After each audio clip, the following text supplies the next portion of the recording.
प्रकृति के नियम अटल हैं, चाहे जितनी कोशिश कर दे वृद्धावस्था को कोई रोक सकता, मृत्यु को कौन कौन टाले, कौन कौन मृत्यु को टालने वाले हो,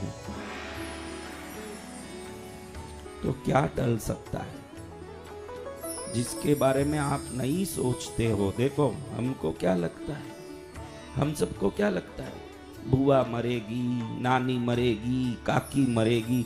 जैसे हम यहाँ परमानेंट टीका लेके आए हों, हमको लगता तो है ही है ना कि बुआ मरेगी, काकी मरेगी, नानी मरेगी, यानी हम लाइसेंस लेके आए हैं, हम मरेंगे ये विचार किसी को नहीं आता। आता है क्या? देखो आता है, कुछ नहीं आवे, कहीं आना जाना नहीं है। आवे तो ऐसे काम करेंगे जो अब कर रहे हैं। अभी इसी क्षण अंतिम क्षण है। शास्त्र और ज्ञानी लोग कहते हैं जीवन ऐसे जी के इसी क्षण अंतिम क्षण है, भले हमको 1000 साल और जीने मिलता हो, इसी क्षण अंतिम क्षण है। ये विचार से जो जिएगा वो अन्याय और अत्याचार किसी पर कर नहीं सकता। जय गुरुदेव। मरते हुए में खोटे भाव आएंगे? हम क्यों करते हैं सब इतने काम? हम इसलिए करते हैं हमको लगे कि काकी मरे, नानी मरे, बाबा मरे, दादा मरे, लेकिन हम अमर हैं, ये भाव आ रहा है कि नहीं? और हम जिसमें ध्यान लगाना चाहिए उसमें ही नहीं लगाते, न गलत धारणाएं लेके बैठे। आप लोग रोज कहते हो जो लिखा है वो तो होगा ही होगा, बोलते हो कि नहीं बहनों? बोलो, जो लिखा है वो तो होगा ही होगा। फिर क्यों माता फोड़ी करना, क्यों रामायण करना? बोलती हो कि नहीं? बोलो, कौन कौन बोलती हो कि जो लिखा है वो होगा ही होगा, तो क्यों माता फोड़ी करना, सिर फोड़ना? कौन कौन बोलती हो? ये गांव बड़ा एक विकट गांव है। मैं पूरा ब्रह्मांड में घूमा, हाथ उठाने में भी जो दुखी होते हो ये इसी गांव में, मैं बिल्कुल माँ की सौगंध से कहता हूँ, हाथ उठाने में भी जो आए वो यही गांव। और कोई ब्रह्मांड में गांव होगा तो अभी जाऊंगा तो पता लगेगा, आज तक तो देखा नहीं। हाथ उठाओ जिसको लगे कि जो लिखा है वही होगा। देखो अब देखो कैसी उठा रही है, बिल से सांप निकल रहा हो जैसे निकल रहे हैं।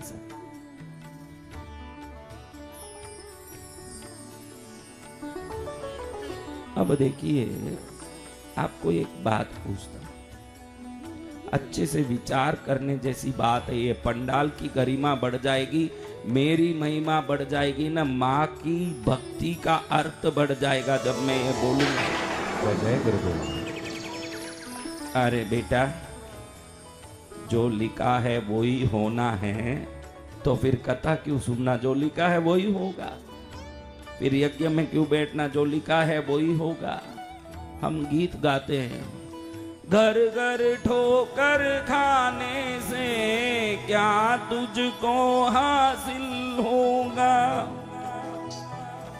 होगा वही जो बंदे तेरे किस्मत में लिखा होगा।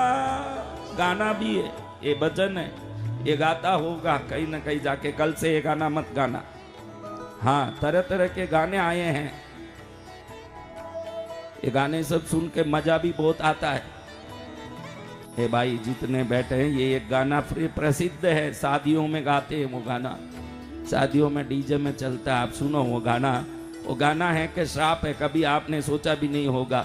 फूलों का तारों का सबका कहना है, 1000 में मेरी बहना है, सारी उम्र हमें संग रहना है। फूलों का तारों का सबका कहना है।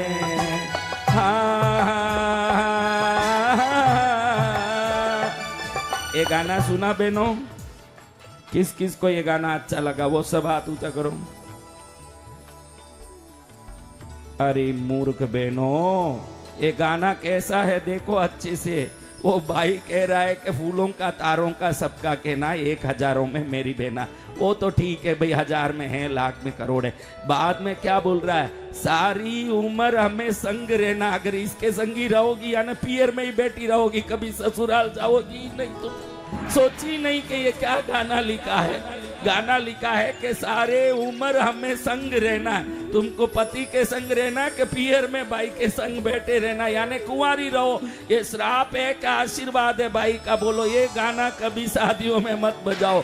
इसमें वो कह रहा है कि सारी उम्र तुमको संग रहना भाई के संग। भाई के संग कौन रहेगी बहन, बताओ भाई? सारी उम्र भाई के संग कोई बहन रहती है, उसका अर्थ क्या है? उसका अर्थ क्या है? हाँ, ये श्राप है कि गाना है? ये देखो, गाना है कि श्राप है? हमको सोचने की भी बुद्धि नहीं, कितने ही वर्षों से सुनते जा रहे हैं। हाँ हाँ, सारी उम्र संग रहेंगे भैया। राखी में जाने में ही दिक्कत आ रही है कि बच्चों का स्कूल है न, उधर है न, कैसे जाऊं न, एक दिन में वापस कैसे आऊंगी न। राखी का एक दिन भी जो भाई के साथ रहने में तिगड़मबाजी करना पड़ता है, वो सारी उम्र क्या भाई के साथ बैठी रहेगी? तभी बैठेगी जब कुंवारी होगी, बैठ जाएगी भाई के साथ। कब बैठेगी? अब बोलो, ये गाना है कि श्राप है? कोई भी वस्तु को सुनो, उसको समझो, सुनने के बाद उसको समझो कि भाई ये बात सही है कि गलत है, ये समझ के फिर काम। ऐसा ही गाना है ये। घर घर ठोकर खाने से क्या तुझको हासिल होगा, होगा वही जो बंदे तेरे किस्मत में लिखा होगा। आपने भी सबने हाथ उठाया, बिल्कुल सही गुरुदेव। किस्मत में जो होगा वही होगा। अरे किस्मत में जो होगा वही लिखा, पहले ही लिख दिया है, तो फिर रोज घर में पूजा किस लिए?